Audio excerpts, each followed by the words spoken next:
പ്രേമൻ, നമ്മുടെ ഈ ഉപഗ്രഹ സംവിധാനം, സാറ്റലൈറ്റ് സംവിധാനം, അപ്പോൾ അതിൽ നിരവധി ഉപഗ്രഹങ്ങൾ, നമ്മുടെ തന്നെ ഉപഗ്രഹങ്ങൾ ISROയുടെ അതിൽ പലതും പ്രവർത്തനരഹിതമാണ് എന്നൊക്കെ പറയുന്നുണ്ട്. അപ്പോൾ സ്വകാര്യ സ്റ്റാർട്ടപ്പുകൾ ഇത്തരത്തിൽ ഉപഗ്രഹങ്ങൾ നിർമ്മിക്കുന്നു, സാറ്റലൈറ്റുകൾ നിർമ്മിക്കാനായി ഒരുങ്ങുന്നു എന്ന് പറയുന്നു. അത് സംഭവം സെറ്റാണ്. അപ്പോൾ അങ്ങനെ ഉള്ളപ്പോഴേ ഈ ISROയ്ക്ക് പറ്റാത്തത് ഈ സ്വകാര്യ സ്റ്റാർട്ടപ്പുകൾക്ക് കഴിയും?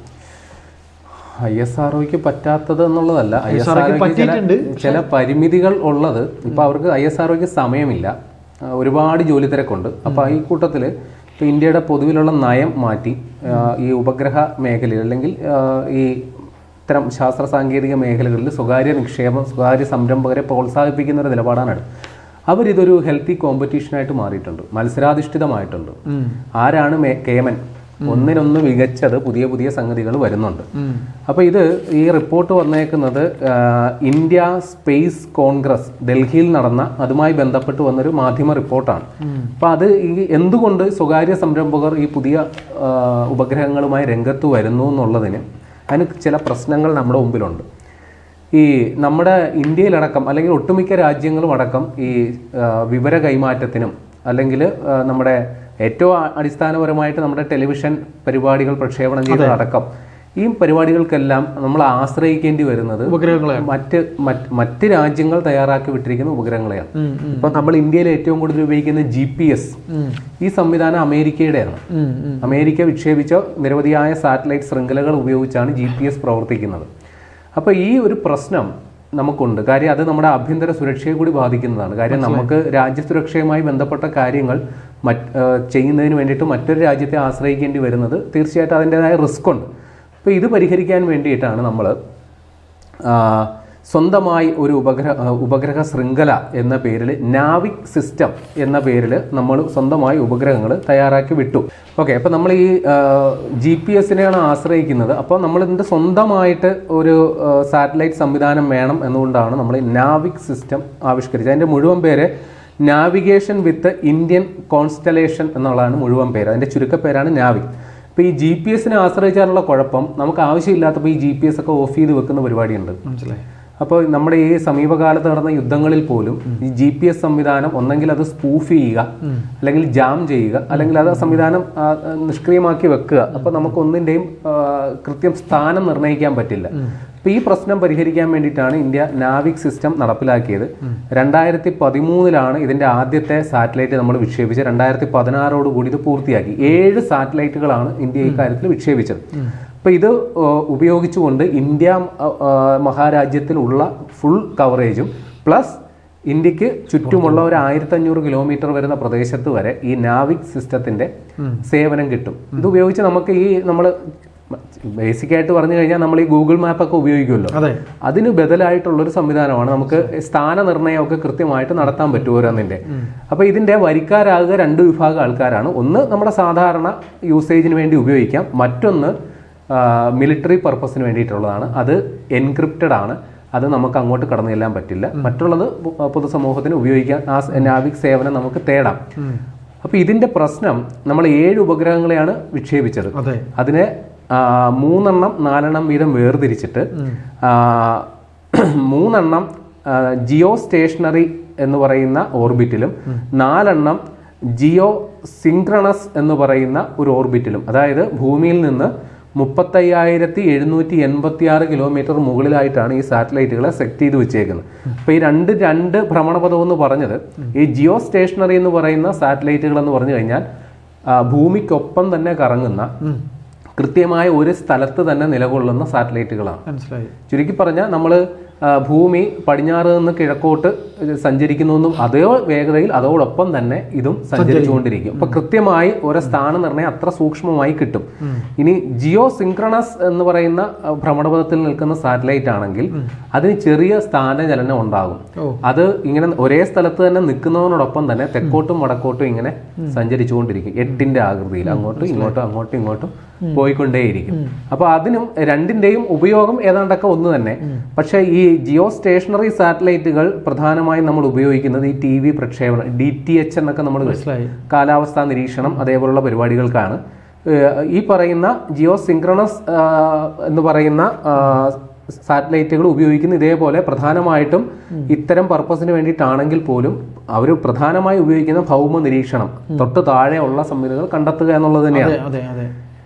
പക്ഷേ ഈ സാറ്റലൈറ്റുകളിൽ ഏതാണ്ട് 3-4 സാറ്റലൈറ്റുകൾക്ക് തകരാർ സംഭവിച്ചു എന്നുള്ളൊരു വാർത്തകൾ വന്നു. അപ്പം അതിൻ്റെ കാരണം ഈ സാറ്റലൈറ്റുകൾ ആറ്റോമിക് ക്ലോക്ക് ഉപയോഗിച്ചിട്ടാണ് അതിൻ്റെ സമയം നിർണയവും മറ്റു കാര്യങ്ങളും കൃത്യത ഉറപ്പുവരുത്തുന്നതിന് വേണ്ടിയിട്ടാണ്. സാധാരണ നമ്മുടെ ക്ലോക്കുകളിൽ ഈ പെൻഡുലം പോലെ ആടുന്നതോ അല്ലെങ്കിൽ ടിക് ടിക് ടിക് ടിക്, പക്ഷെ അതിന് ചെറിയ മാറ്റങ്ങളൊക്കെ സംഭവിക്കാൻ സാധ്യതയുണ്ട്. ഇപ്പൊ നമ്മൾ ഈ തുടർച്ചയായിട്ട് കറങ്ങിക്കൊണ്ടിരിക്കുന്ന ക്ലോക്ക് ചിലപ്പോൾ സ്ലോ ആകും എന്നൊക്കെ നമ്മൾ പറയുന്നത് മനസ്സിലായി. പക്ഷെ ഈ ആറ്റോമിക് ക്ലോക്ക് എന്ന് പറയുന്നത് അതില് റൂബിയം, അതേപോലെ ഹീലിയം തുടങ്ങിയ അതിന്റെ രാസപ്രവർത്തനത്തിന്റെ ഫലമായിട്ടാണ് അതിന്റെ ക്ലോക്ക് ഫങ്ഷൻ ചെയ്യുന്നത്. അപ്പോൾ അതുകൊണ്ട് തന്നെ അത് നൂറ്റാണ്ടുകൾ അത് ഉപയോഗിച്ചാലും അതിൻ്റെ സമയം കൃത്യമായിരിക്കും. അപ്പോൾ എന്തുകൊണ്ട് ഇത് കൃത്യത ഉറപ്പുവരുത്തുമെന്ന് പറഞ്ഞാൽ ഈ സാറ്റലൈറ്റുകളിൽ ചെറിയൊരു പിഴവ് വന്നാൽ പോലും സ്ഥാനനിർണ്ണയത്തിൽ കിലോമീറ്ററുകളുടെ വ്യത്യാസം ഉണ്ടാകും. അപ്പോൾ ഈ ക്ലോക്ക് വളരെ പ്രധാനമാണ്. പക്ഷേ ഇന്ത്യ ആദ്യം വിക്ഷേപിച്ച ചില സാറ്റലൈറ്റുകളിൽ ഒന്നെങ്കിൽ ഈ ക്ലോക്കിന്റെ തകരാറ് കൊണ്ട് അല്ലെങ്കിൽ ആ സാറ്റലൈറ്റിന്റെ കാലപ്പഴക്കം കൊണ്ട് ചിലതൊക്കെ നിർജ്ജീവമായിട്ടുണ്ട്. അപ്പോൾ എങ്ങനെ ഇതിനൊരു ബദൽ സൃഷ്ടിക്കാം? അപ്പോൾ അതിന് 2ാം തലമുറയിൽപ്പെട്ട നാവിഗേഷൻ സിസ്റ്റം നമ്മൾ വിക്ഷേപണമൊക്കെ തുടങ്ങിയിട്ടുണ്ട്. പക്ഷെ ഈ സമയത്താണ് നമ്മൾ ഇപ്പോൾ പൊതു നയം അങ്ങ് മാറ്റി ഈ മേഖലയിലോട്ട് സ്വകാര്യ സ്റ്റാർട്ടപ്പുകൾക്ക് കടന്നു വരാൻ വേണ്ടിയിട്ടുള്ള അവസരം ഒരുക്കിയിട്ടുണ്ട്. അപ്പോൾ ഈ ഇന്ത്യൻ സ്പേസ് കോൺഗ്രസിൽ ഡൽഹിയിൽ നടന്ന അതിൽ വളരെ കൗതുകകരമായ കുറേ കണ്ടുപിടുത്തങ്ങൾ പുതിയ സംരംഭകർ അവതരിപ്പിക്കുന്നുണ്ട്. അതിൻ്റെ ആ റിപ്പോർട്ടിൽ പറയുന്നത്, ആ വാർത്താ റിപ്പോർട്ടിൽ പറയുന്നത്, നമ്മൾ കടന്നു ചെല്ലുമ്പോൾ തന്നെ കാണുന്നത് ഈ ഒരു കറുത്ത പ്രതലത്തിൽ ചില പരസ്യങ്ങൾ ഒട്ടിച്ചു വെച്ചേക്കുന്നു. അതിൽ ഒരു കമ്പനിയുടെ പരസ്യത്തിൽ 2020 ഇന്ത്യ ചൈന സംഘർഷം നടന്ന ഗാൽവാൻ വാലിയുടെ ഉപഗ്രഹ ചിത്രമാണ് അവർ പതിപ്പിച്ചിരിക്കുന്നത്.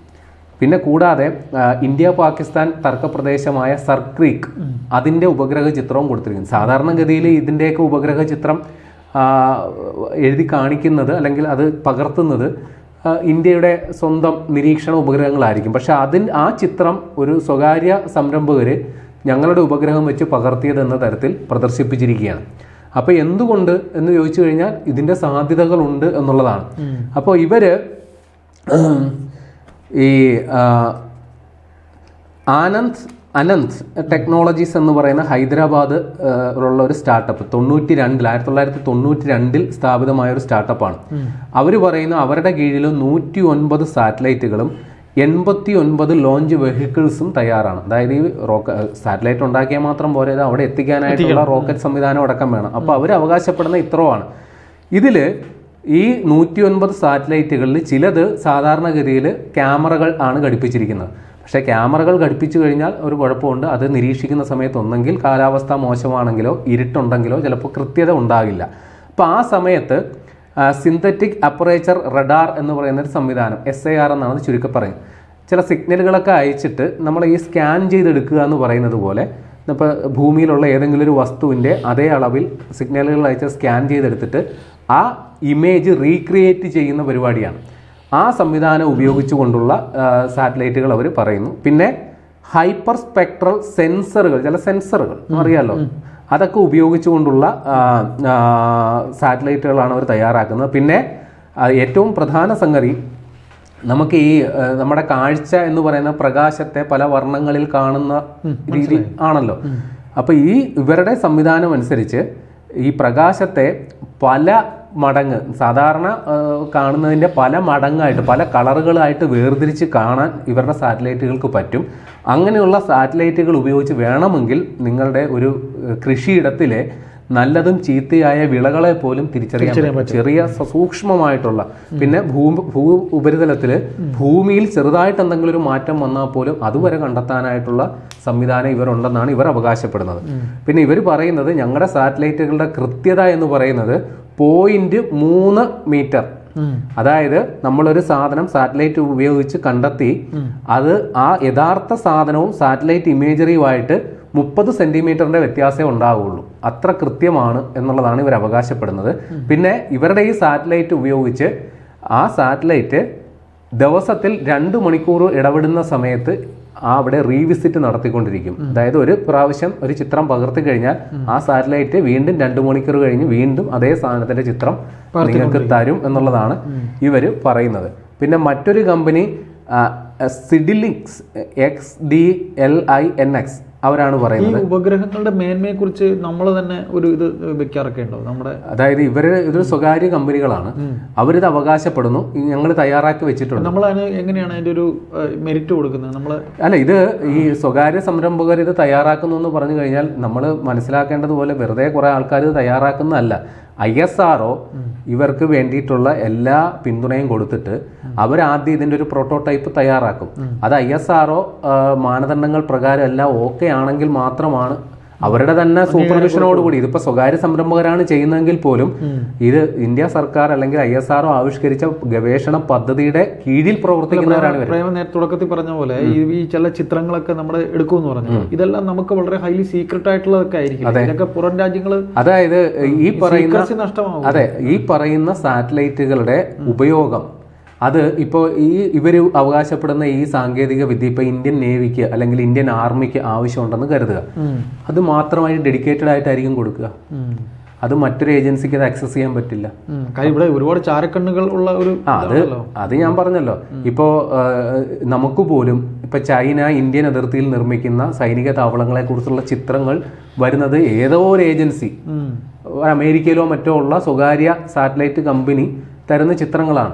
അത് തള്ളിക്കളയാൻ പറ്റില്ല. ഈ ചിത്രങ്ങൾ ആർക്ക് വേണേ ആക്സസ് ചെയ്യാവുന്നത്, പക്ഷെ അത് സസൂക്ഷ്മം അതിന് വേണ്ട സുരക്ഷ ഉറപ്പുവരുത്തണം, അത് വേറെ കാര്യം. പക്ഷെ ഇവിടെ നമുക്ക് നമ്മുടെ നിലവിലെ രാജ്യ സുരക്ഷയ്ക്ക് ആവശ്യമുള്ള സംഗതികൾക്ക് ISROയ്ക്ക് പരിമിതികൾ ഉണ്ടെങ്കിൽ ആ പരിമിതികൾ തൽക്കാലം വേണ്ട, കാര്യം നടക്കണം. അതിനുള്ള ബദൽ സാധ്യതകളെ കുറിച്ചാണ് പറയുന്നത്. അപ്പൊ ഈ സൈഡ്ലിനിക്സ് എന്ന് പറയുന്ന XDLINX എന്ന് പറയുന്ന കമ്പനി അവർ പറയുന്നത്, ഞങ്ങൾ തയ്യാറാക്കിയിരിക്കുന്ന സാറ്റലൈറ്റുകൾ നിങ്ങൾ ആദ്യം ഇത് ലോഞ്ച് ചെയ്താൽ മാത്രം മതി, മേളിൽ ചെന്നതിന് ശേഷം നമുക്ക് ഇവിടെ ഇരുന്നത് പ്രോഗ്രാം ചെയ്യാം, നമുക്ക് ആവശ്യമുള്ള രീതിയിൽ. കാര്യം ഇവർ തയ്യാറാക്കി വിടുന്ന സാറ്റലൈറ്റിൽ സോഫ്റ്റ്വെയർ മാത്രമേ ഉള്ളൂ. സാധാരണ നമ്മൾ സാറ്റലൈറ്റ് എന്ന് പറഞ്ഞാൽ ഹാർഡ്വെയർ ആണ്, ഒരു യന്ത്ര സംവിധാനം, സ്വിച്ച് ഇട്ട പോലെ അത് പ്രവർത്തിക്കും. പക്ഷേ ഇതല്ല, ഇവരൊരു സോഫ്റ്റ്വെയർ ആണ് അതിൽ കൊടുക്കുന്നത്, അതിൻ്റെ പ്രോഗ്രാം നമുക്ക് ഇവിടെ ഇരുന്ന് ചെയ്യാമെന്നാണ് പറയുന്നത്. ഇനി ഇതിൻ്റെ ഏറ്റവും വലിയ സവിശേഷത, നമ്മൾ ഇത് അയച്ച് ഒരു 10 വർഷം കഴിഞ്ഞ് നമുക്ക് ഈ പറഞ്ഞ പരിപാടി ഒന്ന് മാറ്റി പിടിക്കാമെന്ന് വെച്ചാൽ പോലും ഈ സെയിം സാറ്റലൈറ്റിനെ ഉപയോഗിച്ച് മറ്റെന്തെങ്കിലും ജോലിയും ഏർപ്പെടുത്താം എന്നാണ് ഇവർ അവകാശപ്പെടുന്നത്. പിന്നെ മറ്റൊരു കമ്പനിയുടെ പേര് യുലുക്ക് എന്നുള്ളതാണ്. അവർ ബംഗളൂരു ആസ്ഥാനമായ ഒരു സ്റ്റാർട്ടപ്പാണ്. അവർ പറയുന്നത്, ഞങ്ങളുടെ സാറ്റലൈറ്റുകൾ വെറും ചിത്രം എടുക്കൽ മാത്രമല്ല ചെയ്യുക, ഈ ശബ്ദം അതേപോലെയുള്ള സിഗ്നലുകളൊക്കെ പിടിച്ചെടുക്കുക കൂടി ചെയ്യും. അപ്പോൾ അവരുദ്ദേശിക്കുന്നത് ഇപ്പോൾ ഏതെങ്കിലും കപ്പലുകളോ അല്ലെങ്കിൽ ഏതെങ്കിലും റഡാർ സിഗ്നലുകളോ അല്ലെങ്കിൽ റേഡിയോ സിഗ്നലുകളോ ഇവിടുന്ന് പുറപ്പെടുന്നുണ്ടെങ്കിൽ അതിനെ അടക്കം പിടിച്ചെടുക്കാനായിട്ടുള്ള അവരതിനൊരു കാരണം പറയുന്നുണ്ട്. 2008 നടന്ന മുംബൈ ഭീകരാക്രമണത്തിൽ ഈ തീവ്രവാദികൾ ഇങ്ങോട്ടേക്ക് നുഴഞ്ഞു കയറുന്നത് വരെ അവർ സാറ്റലൈറ്റ് ഫോണുകൾ ഉപയോഗിച്ച് അവരുടെ ആൾക്കാരുമായിട്ട് സംസാരിച്ചു കൊണ്ടിരുന്നു. അപ്പോൾ ഇവിടുന്ന് സാറ്റലൈറ്റ് ഫോണിന്റെ സിഗ്നലുകൾ ഇങ്ങനെ പോകുന്നുണ്ടായിരുന്നു, നമുക്കത് കണ്ടുപിടിക്കാൻ പറ്റില്ല. അപ്പോൾ അത്തരം സിഗ്നലുകൾ പോലും പിടിച്ചെടുക്കാൻ പറ്റും എന്നുള്ളതാണ് ഇവർ അവകാശം. അപ്പോൾ ഇത് ആദ്യം 3 കമ്പനികളെ കുറിച്ച് നമ്മൾ പറഞ്ഞിട്ടുള്ളൂ. ഈ പറയുന്ന ഇന്ത്യൻ സ്പേസ് കോൺഗ്രസ്സിൽ നിരവധിയായ കമ്പനികൾ ഇതേപോലെ പുതിയ സംരംഭങ്ങളുമായിട്ട് വന്നിട്ടുണ്ട്. അപ്പോൾ ഇന്ത്യക്ക് നാവിക് സിസ്റ്റത്തിൽ ഒരു ചെറിയ തട്ടുകേട് പറ്റിയിട്ടുണ്ടെങ്കിൽ അത് പരിഹരിക്കാനായിട്ടുള്ള കുറേ സാധ്യതകൾ ഇപ്പോൾ തെളിഞ്ഞു വരുന്നുണ്ട്, തുറന്നു കിടപ്പുണ്ട്.